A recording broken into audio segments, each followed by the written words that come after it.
ধারাপাতের আজকের উপস্থাপন খুব কমন একটা বিষয়, যেটা ক্লাস 12-এর টেস্ট পেপারে তোমরা প্রায় প্রতিটা পাতায় একটা পাতা দুটো পাতা বাদ দিলে প্রায় প্রতিটা পাতা এটা পাবে, বিষয়টা পাবে। সেটা হলো বিতর্কের একটি বিষয়।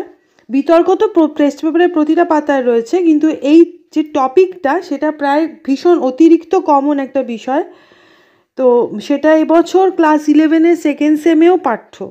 আগে এটা কেবলমাত্র ক্লাস 12-এ ছিল বিতর্কটা, কিন্তু এবারে ক্লাস 11-এও যেটা সেকেন্ড সেম হবে 40 নম্বরের, সেখানেও এটা রয়েছে। বিষয়টা হলো চলভাস ছাড়া চলমান জীবন অচল। বুঝতেই পেরেছো তোমরা, যেটা ভীষণ কমন একটা টপিক। তোমরা অনেকেই এর মধ্যে করেও নিয়েছো, যারা 12 দেবে তারা তো অবশ্যই তৈরি করে নিয়েছো বিতর্কের বিষয়টা।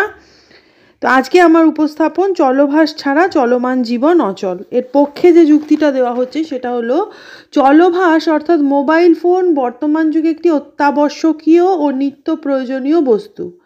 এটিকে মানুষের ছায়াসঙ্গীও বলা যায়। জীবনের প্রতিটি মুহূর্তেই এটি একে অপরের সাথে যোগাযোগ স্থাপন করে চলেছে। অত্যন্ত দ্রুত গতির এই আধুনিক জীবনে সময়ের মূল্যকে সর্বাধিক গুরুত্ব দিতে মোবাইল ফোন ছাড়া চলেই না।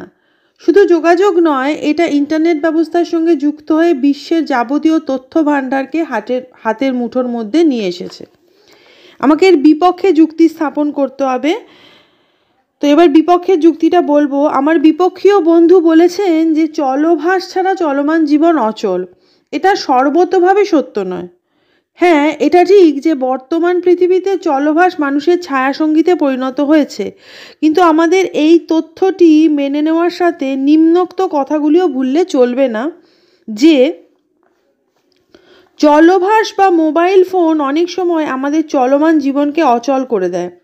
মোবাইলে কথা বলার সময় অনেক সময় পথচারীরা এতটাই আত্মমগ্ন হয়ে যায় যে রাস্তায় বা রেল স্টেশনে, ট্রেন লাইনে পেরোনোর সময় তারা ফোন বন্ধ করার প্রয়োজনীয়তা উপলব্ধি করে না। তাই প্রায়শই দুর্ঘটনার শিকার হয়।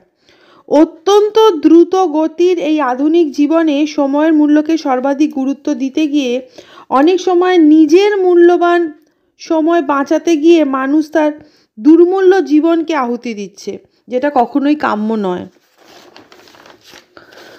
মোবাইলের মোহেই কিশোর কিশোরীরা আজ খেলাধুলা বিমুখ, গল্প করা, গল্পের বই পড়া তারা প্রায় ভুলেই গেছে।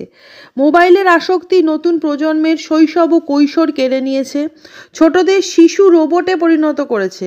এটির অপ্রতিরোধ্য ব্যবহার ছোটদের সুকুমার প্রবৃত্তিগুলিকে একেবারে মূল থেকে নষ্ট করে দিচ্ছে। প্রত্যেকটি মানুষের নিজের সঙ্গে কিছুটা সময় কাটানো খুব প্রয়োজনীয়। মোবাইল মানুষের এই একান্ত ব্যক্তিগত সময়টার ওপরেও তার করাল থাবা বসিয়েছে। মানুষ যে সময়টা আগে নিজের জন্য ব্যয় করত বা পরিবারের অন্যান্য সদস্যদের সঙ্গে কথাবার্তা গল্পগুজব করে কাটাতো, সেই সময়টাও মোবাইল তার কাছ থেকে কেড়ে নিয়েছে। তাই মানুষ এখন কথা বলে না, মোবাইলে মেসেজ পাঠায়। গান করে না, মোবাইলে গান শোনে। কিন্তু সুস্থভাবে বেঁচে থাকার জন্য মানুষের সান্নিধ্য খুবই প্রয়োজন।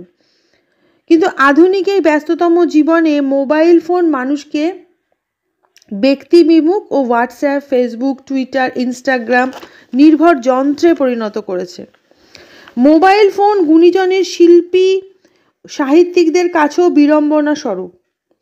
তাদের গঠনমূলক বা সৃষ্টিশীল চিন্তাভাবনা ও কল্পনায় ছেদ টানতে মোবাইলের কোনো জুড়ি নেই।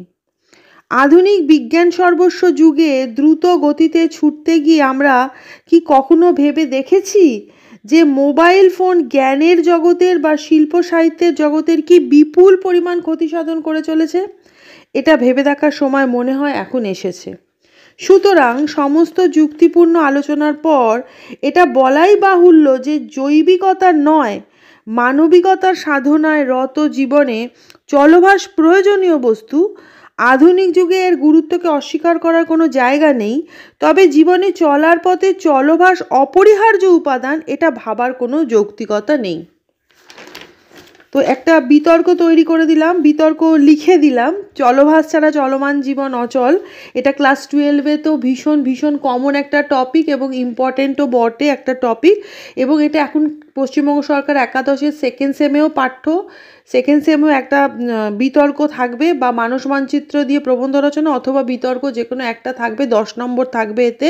তো 11-12 এখন উভয় ক্লাসের জন্য এটি খুব গুরুত্বপূর্ণ একটি বিষয়, তাই তোমরা চটপট তৈরি করে ফেলো।